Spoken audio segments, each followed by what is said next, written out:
Lors du dernier épisode,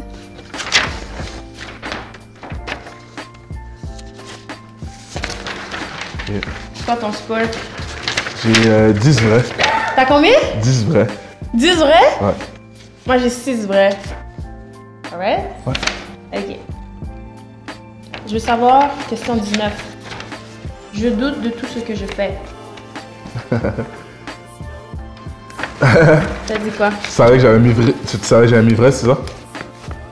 Peut-être. Mais ouais, je t'avoue un peu. Puis sur presque tous les aspects de ma vie. Tu disais que est-ce que toi tu fais les choses parfaitement? Sinon tu préfères éviter de les faire? J'ai répondu vrai. C'est vrai que je suis comme ça, mais c'est pas dans tout ce que je fais. C'est pas dans tout dans ma vie que je suis comme ça, mais c'est vrai que je suis comme ça. Des fois justement par rapport à certains projets, par rapport à certaines choses à l'école ou au travail, ça fait en sorte que je vais m'attarder beaucoup sur la chose parce que je veux que...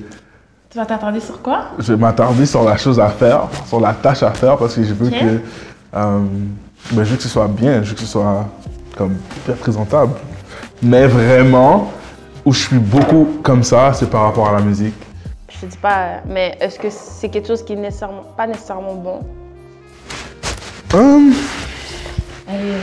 Ben, dans mon cas à moi, pour être franc, je sais que c'est un peu problématique parce que en fait la question dit, pour les gens à la maison, je fais les choses parfaitement, sinon je préfère éviter de les faire. Puis ça m'a justement empêché de faire beaucoup de choses. Comme quoi? Comme quoi? J'ai plongé. Comme quoi? Certains projets qu'on m'a demandé de faire ou de jouer, de jouer dessus parce que je suis comme... Si ça sonne pas bien, parfait ou quoi que ce soit, si ça touche pas, si c'est pas près de la perfection, je préfère pas le faire, surtout que les gens vont entendre, surtout que tu m'as demandé de faire quelque chose, donc tu t'attends à ce que ce soit bien fait. Par rapport au chant, pour des projets studio, j'ai souvent refusé parce que je trouvais que j'étais pas...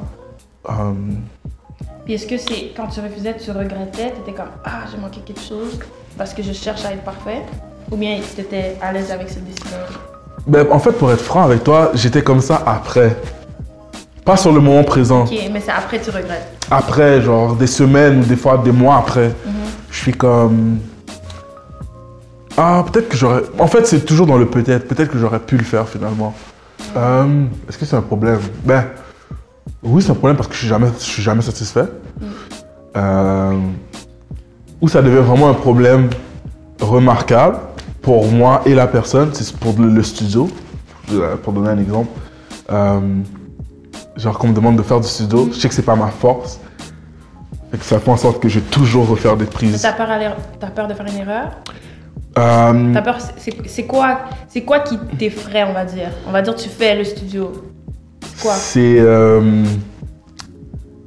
de pas être capable d'aller chercher ce que l'artiste ou la chanson demande. Donc, pas répondre à la demande au niveau... Exactement. Ça me dérange beaucoup. Ça me dérange énormément beaucoup. C'est normal de vouloir faire un travail bien. Comme... On va pas commencer à dire qu'il faut être... Non, des fois, on va se donner des défis qui sont grands. Des fois, on va travailler d'arrache-pied pour un projet, puis il n'y a rien de mal là-dedans. C'est comme ça qu'on se dépasse à plusieurs égards. Mais si, toutefois, notre pensée de « Ah, j'ai peur de faire une erreur » ou bien « J'ai peur de pas être à la hauteur », fait en sorte qu'on ne s'embarque pas dans des projets. Peut-être là, il y a peut-être une petite chose à travailler. Ouais. Il faut tracer la ligne, puis très sincèrement, l'une des personnes avec qui j'ai vraiment beaucoup vécu ça, cette expérience-là de justement tracer la ligne, ça a été avec Jean-Jean. Les fois où j'ai joué pour lui, c'est justement cette ligne-là, il la trace, puis il la trace on the spot. Puis je t'avoue qu'au départ, j'étais un peu ébranlé par ça, dans le sens que je savais pas trop quoi faire, parce que justement, le fait que je veux tellement être en mesure de donner... Ben ouais, c'est ça, bien faire, mais parce que tu m'as appelé pour quelque chose. je vais te donner le meilleur. Répondre à tes attentes. Je vais répondre exactement à tes attentes. Puis c'est cette même personne-là qui m'a appelé, qui disait comme, c'est pas grave, juste, on va suivre le flow du Saint-Esprit. Puis ça, au départ, pour moi, ça a été comme... C'était difficile à accueillir ce message? Ouais, au départ, je t'avoue là que les premières fois, c'était difficile parce que j'étais comme, ok, on va suivre le flow du Saint-Esprit. Ça veut dire que j'ai pas le contrôle. Exactement, un peu. Ça veut dire qu'on va... The Reconciliation Project t'a aidé à le réaliser. Mais ça m'a permis de m'arrêter sur le sujet. C'est pas quelque chose que tu prends le temps de réfléchir. En fait, si je réalise, par exemple, dans la dernière année, c'est plus facile de le faire comme ça. Est-ce que je me suis jamais arrêté sur cette question-là pour me demander comme à quel point jusqu'où allait mon perfectionnisme, puis est-ce que jusqu'où c'était sain et jusqu'où c'était malsain. Puis et même justement faire le pont avec ma vie chrétienne. On va terminer avec ça. Je rajouterais prendre le temps de regarder son entourage. Puis je vais t'admettre quelque chose, Eben. L'importance, parce qu'en fait, moi, il y a un certain moment de ma vie où est-ce que toi, quand on s'est premièrement rencontrés, ok? Puis je te dis ça vraiment avec beaucoup d'amour, là. À ce moment de ma vie, j'étais cette fille, j'avais beaucoup d'insécurité.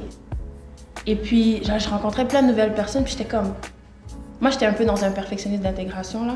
Donc, je rencontrais toutes ces personnes-là, puis j'étais comme, oh, mais ils sont cool. Je veux en faire partie de ce crew-là. Genre, je les trouve bien et tout. Fait que je voulais bien paraître, être gentille, que tout le monde m'apprécie. Alors qu'en réalité, genre, c'est pas tout le monde qui va t'apprécier. Il y a des gens qui vont pas t'apprécier. Mais moi, j'avais ces insécurités-là qui m'emmenaient dans ce type de perfectionnisme-là. Mais ça me rendait tellement captive sur plein de choses. Puis je vais te donner un exemple. Tu sais, exemple, comme toi, je te parlais là, par rapport à la musique, puis sachant ton perfectionnisme par rapport à la musique, moi, j'étais tellement, genre, je me disais, waouh, Eben, il est vraiment perfectionniste. Comme, si lui, il trouve que je fais quelque chose de bien, c'est parce que j'ai vraiment bien fait. Ouais, je me rappelle. Mais l'envers de la médaille, c'est que dès que j'avais l'impression que j'avais échoué, j'étais comme, oh my God, si Eben était là, il m'aurait tellement dit comme yo. Mais en passant, je suis pas en train. Je vais juste te dire à quel point quand t'es dans le mensonge, quand t'es dans l'insécurité, ta manière de penser, ça va être tordu là, il va avoir une distorsion. On appelle ça une distorsion cognitive. Fait que, sur plein d'égards, ça me rendait captive. J'étais pas libre quand je chantais, quand j'avais débuté à worship. J'étais pas libre quand je faisais du worship au début. Parce que j'avais toujours cette idée-là de comme, oh, ben, ma voix doit sonner comment. Même quand je prenais des cours avec Daphné, là, si je peux vraiment te dire qu'il y a des moments dans mes cours avec Daphné que je pleurais.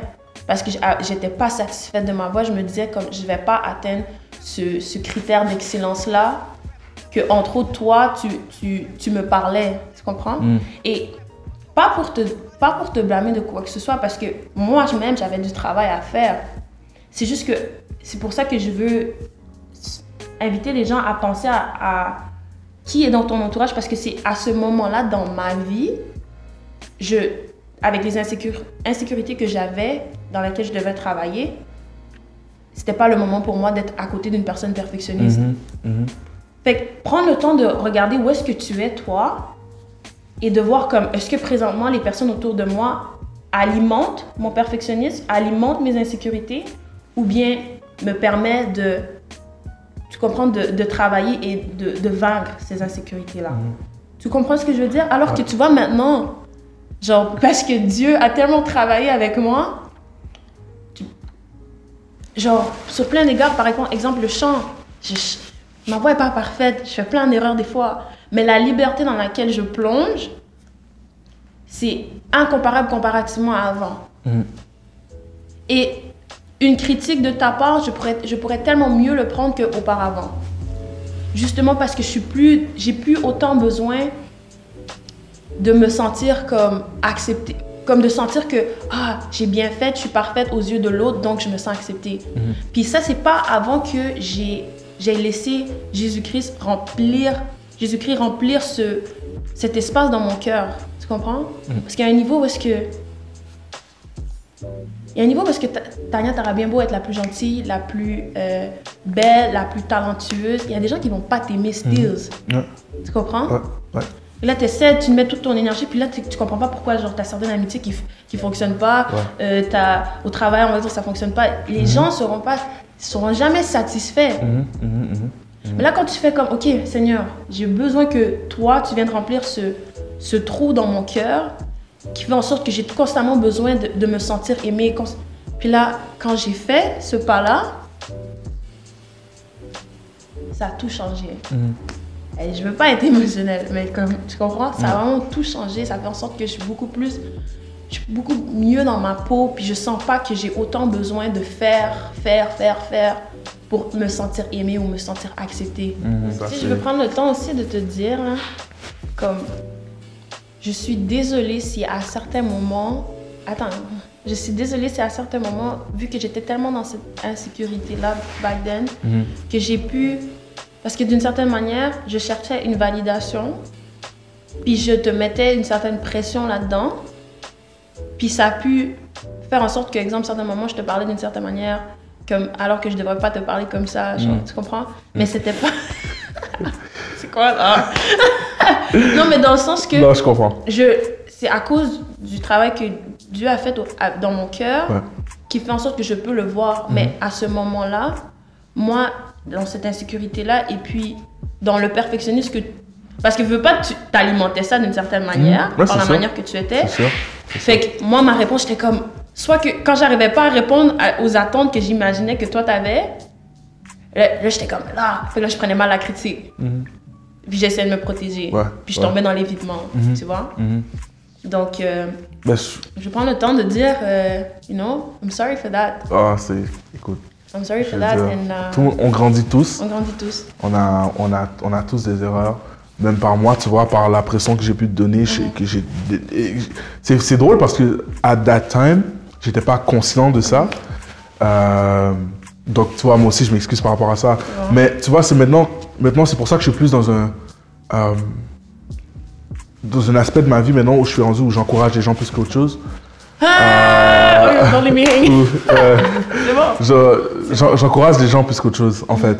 Donc, tu as un don, tu as un talent, utilise-le à son plein. Exactement. Fais-le grandir, travaille-le. Fais pas juste comme, ah ouais, Dieu m'a donné ça, le fait que Dieu me l'a donné, puis que le fait qu'il regarde au cœur, justement, comme grandis-le. Puis c'est drôle parce qu'en grandissant ton talent, tu grandis aussi l'espace de ta attente où tu peux justement être en mesure d'aller reach d'autres personnes. Puis je suis vraiment là, en fait, dans ma vie où j'ai plus autant cet aspect de perfectionniste-là que tu parlais, que j'avais auparavant, au fil des années, j'ai pu voir que j'avais. Je suis plus dans le encourager la génération qui est après moi et tout ça, voilà. Donc, je suis vraiment plus dans cet endroit-là dans ma vie. Je suis contente d'entendre ça, comment on progresse tous les deux. Donc, merci tout le monde d'avoir écouté cette capsule sur le perfectionnisme. Merci beaucoup, Aïbel, d'avoir participé. J'espère que tu as aimé ton expérience. Oui, c'est ça, c'était super génial. Super! Donc, on se retrouve une prochaine fois avec The Reconciliation Project. Bye bye. The Reconciliation Project, c'est aussi une question d'unité. Joins-toi à la communauté afin de grandir dans l'amour. Tu as aimé cette vidéo? Ne manque pas les prochaines capsules en t'inscrivant sur la page Facebook et YouTube The Reconciliation Project.